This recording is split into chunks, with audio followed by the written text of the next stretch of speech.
بسم اللہ الرحمن الرحیم۔ ناظرین محترم، حضرت شیخ سعدی رحمۃ اللہ علیہ اپنا قصہ بیان کرتے ہیں کہ جوانی کی جہالت کی وجہ سے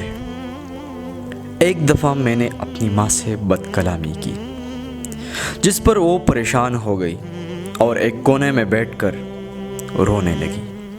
اور کہنے لگی کہ شاید تو اپنا بچپن بھول چکا ہے جو میرے ساتھ یوں سختی سے پیش آ رہا ہے۔ ایک بوڑھی عورت نے اپنے جوان بیٹے کو چیتے کی طرح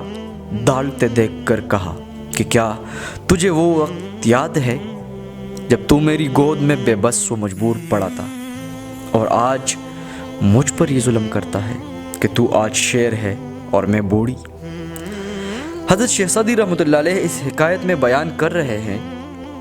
کہ وہ ماں جو بچے کو اس کے بچپن میں جب وہ محتاج ہوتا ہے پال پوس کر بڑا کرتی ہے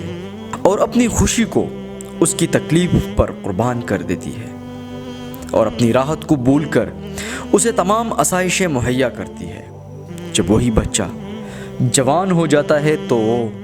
اسی ماں پر دھاڑتا ہے اور بڑھاپے میں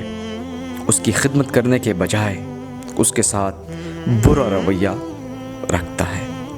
حالانکہ اللہ تعالیٰ نے قرآن مجید میں متعدد مقامات پر والدین کی خدمت کا درس دیا ہے کہ ان کے ساتھ